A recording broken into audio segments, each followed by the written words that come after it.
परवेश Newton. मैं आप लोग को इसके पहले वाला जो लेक्चर लेकर आए थे, वीडियो लेकर आए थे, उसमें हम लोग विद्युत क्षेत्र के बारे में बात कर रहे थे और विद्युत क्षेत्र का गुण वगैरह सब बताए थे। लेकिन हमने सेकंड वीडियो में जो लेकर आए हैं आज, यहाँ पर बहुत इंपॉर्टेंट टॉपिक आपके पास चलेगा, जो बोर्ड के लेवल और कॉम्पिटिटिव लेवल पर बहुत ज्यादा क्वेश्चन इससे पूछे जाते हैं। और आज हम बात करते हैं, ऐसे तो हम स्टार्ट करेंगे आपका विद्युत फ्लक्स। हम लोग फ्लक्स के बारे में बात करेंगे, लेकिन फ्लक्स से पहले एक छोटा सा टॉपिक है। उस टॉपिक का क्या नाम है? घनकोण, सॉलिड एंगल। सॉलिड एंगल होता क्या है?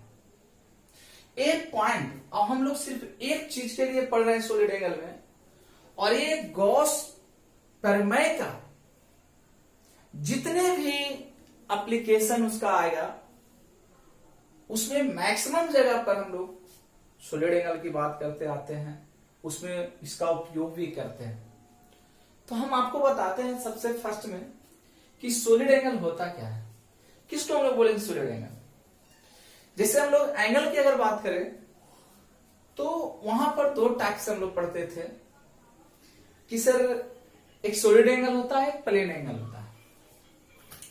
तो प्लेन एंगल का जो उसका हम लोग यूनिट वगैरह की सब बात करते थे, तो उसके यूनिट में हम लोग जो एंगल लेकर चलते तो होता था थीटा बराबर एल बाई आर करके चलते थे। किसमें? प्लेन एंगल में। प्लेन एंगल में theta equal to L by R लेकर चलते थे। और यहां पर जो इसका यूनिट होता था तो हम लोग बोलते थे कि कोण का तो कोई यूनिट और डायमेंशन होता है नहीं, लेकिन होता है, एक अलग से होता है, जिसको रेडियन और स्ट्रेडियन बोलते हैं। रेडियन किसका होता है? वो प्लेन एंगल का होता है। स्ट्रेडियन किसका होता है? सॉलिड एंगल का होता है। बट सॉलिड एंगल को हम लोग कैसे यूज करेंगे, उपयोग किस जगह पर करेंगे? तो जैसे आपने एक छोटा सा एग्जांपल हम आपको देते हैं यूज करने के लिए इसका, कि कभी बादाम वगैरह सब खाए होंगे जो बेचता है, तो एक ठोंगा बना कर देता है, इस तरह का बना कर देता है, इस तरह से करके इसको बना दिया जाता है, इस तरह से बना दिया जाता है, एकदम सेम इस तरह से बना दिया जाता है। अब इसका क्या होगा यूनिट, वो चीज हम लोग को निकालना है कि कैसे कैसे इसको हम लोग यूज करेंगे। तो सॉलिड एंगल का सबसे फर्स्ट में डिफिनेशन की बात करते हैं कि डिफिनेशन क्या होता है। तो किसी गोलीय पृष्ठ का क्षेत्रफल गोले के केंद्र पर जो कोण आंतरित करता है, आंतरित मतलब अंदर, जो कोण आंतरित करता है उसे हम लोग क्या बोलते हैं? घन कोण कहते हैं। और घन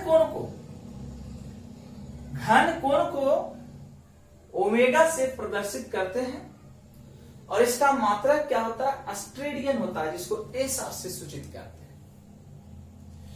आंतरिक का मतलब है, गॉस प्रमेय जब यूज करते हैं, गॉस प्रमेय का जब पढ़ेंगे तो गॉस प्रमेय में हमेशा आंतरिक की हम लोग बात करते हैं। इनर का चार्ज, इनर का आवेश, अंदर की आवेशों की बात ज्यादा करते हैं। अब यहां पर बोलते हैं कि अगर किसी घन कोण का क्षेत्रफल ds है और दूरी कितना हो r बिंदु पर, आंतरिक घन कोण क्या होगा? तो d ओमेगा बराबर ds बाई आर स्क्वायर। मतलब फॉर्मूला बोल सकते हैं घन कोण का कि क्षेत्रफल बाई क्या हो जाएगा? दूरी का स्क्वायर। हमेशा जो घन कोण होता है वो डायरेक्टली प्रोपोर्शनल टू स्क्वायर दूरी का वर्ग समानुपाती, व्युत्क्रमानुपाती होता है। अतः इसी में कर रहा है, अतः आर त्रिज्या के गोले का संपूर्ण पृष्ठीय क्षेत्रफल एस है, तो उसका क्षेत्रफल हम लोग कितना जानते हैं? पृष्ठ का क्षेत्रफल 4 पाई आर स्क्वायर। इसके केंद्र पर का आंतरिक कोण, केंद्र क्या हो गया? यहां पर का आंतरिक कोण क्या होगा? ओमेगा बराबर एस बाई आर स्क्वायर। पृष्ठ का क्षेत्रफल क्या जानते हैं, 4 पाई आर स्क्वायर। आर स्क्वायर से आर स्क्वायर कैंसिल करेंगे तो क्या बचेगा, 4 पाई। इसका मात्रक क्या होता है, ऑस्ट्रेलियन। एक फिगर देखिए हम बनाए हैं इस तरह से, एक आंतरिक हम लोग लेकर चले, ये अंदर वाला भाग है, इसका अंदर का कितना लिए, ड्यूमेगा घन कोण यहां पर मानकर चले हैं, त्रिज्या कितना है, आर है। इस बिंदु पर का हम लोग कोण मानकर चलते हैं, सिर्फ थीटा मानकर चले हैं, और वो है किस पर, क्षैतिज तल पर। इसका क्षेत्रफल कितना हो जाएगा, क्षैतिज के रहने पर क्या है, क्षेत्रफल ds cos थीटा हो जाएगा। तो वही यहां पर लिखे, यदि O को केंद्र मानते हुए, O को केंद्र मानते हुए आर त्रिज्या का एक गोला खींचा जाए तो उसका क्षेत्रफल अगर ds का इस गोले के पृष्ठ पर का प्रक्षेप कितना होगा, ds cos थीटा होगा। तब हम लोग घन कोण को बोलेंगे ds cos theta by are square, और ds cos थीटा यदि ds कितना है, आर स्क्वायर हो तो, अगर ds जो है आर स्क्वायर हो तो इस डी ओमेगा बराबर r square cos theta by are square, r square से r square cancel, d omega बराबर कितना बचा, cos थीटा।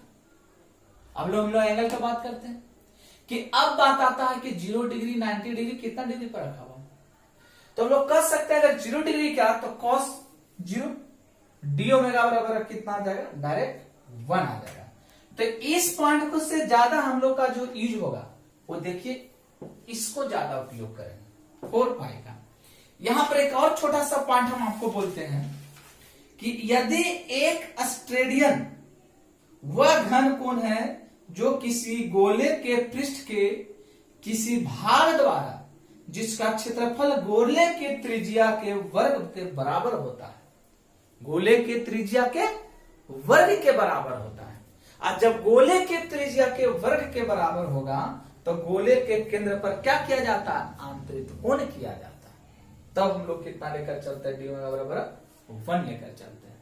और जब प्लेन की बात करते थे, प्लेन एंगल का, तो देखो उसका बताते हैं कि इस तरह से हम लोग बना देते थे कि इसका रेडियस आर है, ओ है, पी है। सपोज यहां से किए, इसको मान लिया थीटा, ये हो जाता था क्या, 4। तो इसको हम लोग कर सकते हैं आर एल या एस, तब थीटा बराबर क्या आ जाएगा, एल बाई आर। तब थीटा बराबर कितना आ जाएगा, एल, रेडियस का इसका भी एल, अगर कर दे तो 1 इसका कोई मात्रक होगा, नहीं होगा, बीमा होगा, नहीं होगा। तब इसको बोलते हैं, क्या बोलते हैं, प्लेन का, तो प्लेन का बोलते हैं रेडियन, और घन कोण का जिसको सॉलिड एंगल का क्या बोलेंगे, ऑस्ट्रेलियन बोलेंगे। अगर आपको उतारते नोट कीजिए। चलिए अब बात हम लोग करते हैं वैद्युत फ्लक्स का, जिसको इंग्लिश में बोलते हैं electric flux. Electric flux just related है इलेक्ट्रिक फील्ड से। इलेक्ट्रिक फील्ड से इसका बहुत सारा पॉइंट डिपेंड करता है इलेक्ट्रिक फील्ड पे। तो इलेक्ट्रिक फील्ड और इलेक्ट्रिक फ्लक्स में क्या डिफरेंस है, हम लोग पहले बात कर रहे हैं कि वैद्युत फ्लक्स कहते किसको है। सिंपल लैंग्वेज में हम लोग बोलते हैं कि जब कोई विद्युत क्षेत्र रेखाएं, जब विद्युत क्षेत्र रेखाएं किसी क्षेत्रफल से पास करता है तब उसको हम लोग फ्लक्स करते हैं। लेकिन किन किन बातों पर फ्लक्स निर्भर करेगा उस पॉइंट पर हम लोग डिस्कस करते हैं। तो यहां पर देखिए एक फिगर बनाए हुए हैं कि 2 फील्ड रेखाएं हैं, उसका एक एरिया है जिसको क्षेत्रफल बोलते हैं, और इसी क्षेत्रफल पर एक ऑटवर्ड नॉर्मल जिसको बोल सकते हैं परपेंडिकुलरली एक क्षेत्रफल पर इलेक्ट्रिक फील्ड को पास करवा रहे हैं। लेकिन यहां पर एंगल कितना बना रहा है, थीटा बना रहा है। तो कहते हैं किसी वैद्युत क्षेत्र में स्थित किसी पृष्ठ से लंबवत, इस बात पर ध्यान दिया, लंबवत गुजरने वाली वैद्युत फल रेखाओं की संख्या को उस पृष्ठ से बद्ध वैद्युत फ्लक्स कहते हैं। और सिंपल भाषा में आप बोलिएगा, सटीक भाषा में परिभाषा बता रहे हैं आपको कि जब विद्युत क्षेत्र रेखाएं किसी क्षेत्रफल से अगर पास करवा दे तब उसको क्या बोलेंगे, विद्युत फ्लक्स। लेकिन क्षेत्रफल से पास करवाएंगे तो किस पर डिपेंड करेगा, कोण पर डिपेंड करेगा कि उन दोनों का बीच का एंगल कितना है। हम लोग वैद्युत फ्लक्स जो होता है उसको फाई से डिनोट करते हैं, कहीं कहीं साई इसको से भी डिनोट करते हैं, और ई भी लगा सकते हैं। इस तरह से भी इसको हम लोग फ्लक्स को लिखते हैं। अब बात करते हैं वैद्युत फ्लक्स का सिंपल परिभाषा कि फ्लक्स बराबर विद्युत क्षेत्र इंटू क्षेत्रफल हो जाएगा। अगर दोनों के बीच में कुछ एंगल बन रहा है तब हम लोग बोलेंगे D phi equal to E into D A, जिसको बोलेंगे E cos theta into D A भी बोलेंगे, क्योंकि जब वेक्टर प्रोडक्ट हम लोग जानते हैं कि ए डॉट बी का होता है ए बी कॉस थीटा होता है, इस तरह से हम लोग लिखते हैं। तो इसलिए पर इसी से रिलेटेड यहां पर भी हम लोग लिख सकते हैं। अब इसको एक परिभाषित हम लोग करते हैं कैसे, तो हम लोग ये भी लिख सकते हैं, अगर लिखना है तो इस पॉइंट को नोट कर सकते हैं कि यदि विद्युत क्षेत्र के किसी बिंदु पर विद्युत क्षेत्र की तीव्रता ई हो, विद्युत क्षेत्र की तीव्रता क्या हो, ई हो, तो उस बिंदु पर एक अनंत सूक्ष्म आकार के क्षेत्रफल सदिश कितना है, डीए हो, तब उसको हम लोग क्या बोलेंगे, विद्युत फ्लक्स बोलेंगे। ठीक है, तो यहां से हम लोग कर सकते हैं फॉर्मूला कि संपूर्ण पृष्ठ से होकर गुजरने वाला विद्युत फ्लक्स को कितना लिखेंगे, फाई बराबर ए, देखिए इंटीग्रेशन का साइन है और इसको हम लोग इस तरह से क्लोज सरफेस में बोलते हैं, लेकिन हम लोग संपूर्ण पृष्ठ की बात कर रहे हैं तो संपूर्ण पृष्ठ को ए से भी सूचित कर सकते हैं या तो आप ए से भी सूचित कर सकते हैं। तो यहां पर हमने क्या किया, ए से सूचित किया, ए से भी कर सकते हैं, कोई दिक्कत नहीं है। तो संपूर्ण पृष्ठ से होकर गुजरने वाला विद्युत फ्लक्स कितना होगा, फाई बराबर ई इंटू डी ए। जब वेक्टर को हटा सकते हैं तो ई डी ए कितना हम लोग लिखेंगे, कोस थीटा लिखेंगे। अब देखिए यहां पर बात दो पॉइंट पर निर्भर कर रहा है कि विद्युत क्षेत्र की तो हम लोग बात कर रहे हैं विद्युत फ्लक्स से रिलेटेड में, तो एक पॉइंट आता है कि अगर मान लीजिए कि विद्युत क्षेत्र और उसका पृष्ठ क्षेत्रफल जो हम लोग ले रहे हैं उसके बीच का जो कोण है वो मान लेते हैं कि 0 डिग्री है। कितना डिग्री है, 0 डिग्री। जैसे मान लीजिए फिगर हम बना रहे हैं कि इस तरह से,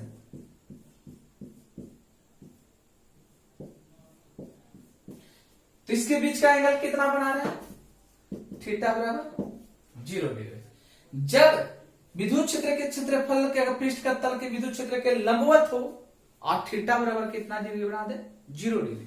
तो जब 0 डिग्री बनाएगा तो हम लोग को बोल सकते हैं कि डी अति फाई बराबर होता है, क्या होता है, E D A cos theta, और थीटा बराबर कितना है, 0 डिग्री। तो फाई ई बराबर E D A cos 0 degree. Cos 0 degree का मान कितना होता है, कॉस 0 डिग्री बराबर 1 होता है। तो हम लोग लिख सकते हैं डायरेक्ट, क्या हो जाएगा फॉर्मूला, ई ए या तो फाई ई इक्वल टू ई क्या हो जाएगा, डीए भी हम लोग बोल सकते हैं, ये भी हमारे पास फॉर्मूला आ जाएगा। ठीक है, अगर इसी में एक कब था, जब एंगल कितना था, 0 डिग्री। अगर मान लो कि 90 डिग्री अगर हो जाए, क्या हो जाए, 90 डिग्री हो जाए, तो उसको हम लोग कैसे रिप्रेजेंट करेंगे। ठीक है, तो जब विद्युत क्षेत्र के पृष्ठ के तल पर विलंब विद्युत क्षेत्र के साथ थीटा कोण बनाए तो हम लोग फाई बराबर फिर क्या हो जाएगा फॉर्मूला, डायरेक्ट लिखेंगे डी ए क्या हो जाएगा, कॉस थीटा। इस तरह से भी हम लोग लिख सकते हैं। लेकिन मेन हम लोग क्या इसमें बात याद रखना, तो बात एक सिंपल याद रखना कि विद्युत क्षेत्र का फॉर्मूला क्या होता है, तो मैक्सिमम विद्युत क्षेत्र का फॉर्मूला हम लोग अगर याद रखिएगा, इसको भी और इसको भी। अगर गॉस का प्रमेय पढ़िएगा तो गॉस का प्रमेय में सबसे ज्यादा हम इस फॉर्मूला का उपयोग करेंगे, इसको। अब अगर आपसे कोई पूछ दे कि वैद्युत फ्लक्स का मात्रक क्या होता है और उसका बीमा क्या होता है, तो पहले हम लोग बात किसको कर लेते हैं, मात्रक का, कि वैद्युत फ्लक्स का मात्रक क्या होता है। फाई बराबर सिंपल फॉर्मूला क्या आप लोग लिखें, फाई बराबर ये कह सकते हैं। ठीक है, अब देखिए हम लोग जानते हैं कि विद्युत क्षेत्र का जो मात्रक होता है न्यूटन पर कूलम और एक और होता है वोल्ट पर मीटर होता है। न्यूटन पर कूलम और क्या होता है वोल्ट पर मीटर होता है, ये भी हम लोग जानते हैं। अगर एरिया की बात करें तो इसका क्या हो जाएगा मीटर का स्क्वायर हो जाएगा। तब हम लोग लिखेंगे फाई ई क्या हो जाएगा न्यूटन पर कूलम और मीटर का क्या हो जाएगा स्क्वायर हो जाएगा। न्यूटन पर कूलम और मीटर का क्या हो जाएगा स्क्वायर हो जाएगा। ठीक, अगर इसी को दूसरा मात्रक हम लोग इस पर लेकर चलते हैं तो फाई बराबर हम लोग लिख सकते हैं फ्लक्स बराबर कि क्या हो जाएगा volt per metre into metre का स्क्वायर। 1 मीटर से मीटर कैंसिल, तो फ्लक्स बराबर क्या हो जाएगा वोल्ट मीटर हो जाएगा। इसको भी हम लोग बोल सकते हैं। ठीक है, अगर हम लोग बात करते हैं किसका बीमा की बात करते हैं बीमा के, तो पहले इसको हम लोग लिख सकते हैं इसका बीमा भी हम लोग बता देते हैं। इसका बीमा क्या हो जाएगा। ठीक है, देखिए फ्लक्स की बीमा हम लोग जानते हैं कि फ्लक्स बराबर होता है ई ए। विद्युत क्षेत्र का निकालना है बीमा, तो विद्युत क्षेत्र का क्या हो जाएगा एम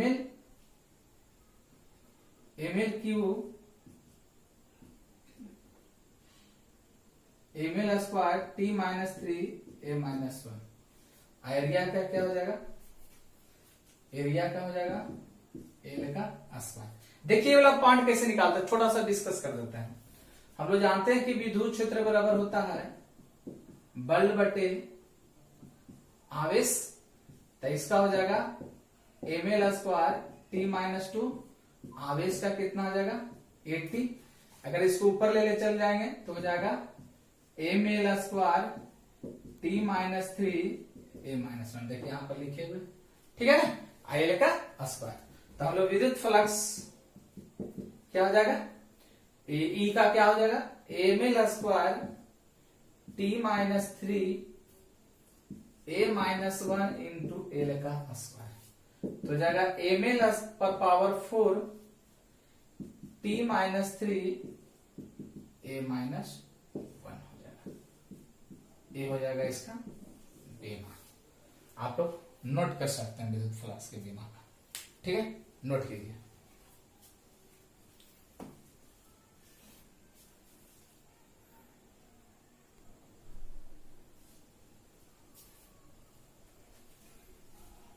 चलिए आते हैं सेकंड टॉपिक पर। इसको देखो कभी कभी एग्जाम में ये पूछ देता है 2 नंबर में। ठीक है, 2 नंबर में खास करके इसको पूछता है। आप पूछेगा क्वेश्चन किस तरह से रखेगा तो उसको हम पढ़ते हैं कि एक समान रूप से आवेशित वृत्ताकार छल्ले के कारण इसके अक्ष पर स्थित बिंदु पर उत्पन्न विद्युत क्षेत्र कितना होगा। मतलब इंग्लिश में बोलेंगे electric field due to uniformly charge circular ring at a point on the axis of the ring. किसी रिंग पर अगर चार्ज आवेश छोटा है तो उसके कारण इलेक्ट्रिक फील्ड क्या होगा एक्स एक्सिस पर। तो सबसे पहले हम आपको फिगर बताना चाहते हैं। हमने क्या किया, एक सर्कुलर रिंग ले ली है और इस पर आवेश कितना है पॉजिटिव धनात्मक। इस पर जो स्मॉल छोटा था आवेश कितना लिए dq। इस रिंग का जो रेडियस माने हैं वो r माने हैं और उसके केंद्र O से एक बिंदु P माने हैं, उसके बीच का दूरी कितना है x है। और P बिंदु के जब dq स्मॉल से मिला कर दिए तो उसका दूरी हम लोग कितना मानकर चले a माने। अब P बिंदु पर देखो इसको बोलेंगे क्या हॉरिजॉन्टल लाइन और ये क्या हो जाएगा वर्टिकल लाइन। हॉरिजॉन्टल लाइन और वर्टिकल लाइन जिसको हम लोग क्या बोलेंगे घटक में अगर बोल रहे हैं तो dx तो हॉरिजॉन्टल में cos थीटा, वर्टिकल में sin थीटा होता है, ठीक है ना। तो इसको हम लोग पहले निकालते हैं। अगर मान लीजिए कि O से P दिया हुआ x, O से A Q तक यहाँ पर A पॉइंट है तो दिया हुआ R, तो हम लोग जानते हैं कि h स्क्वायर बराबर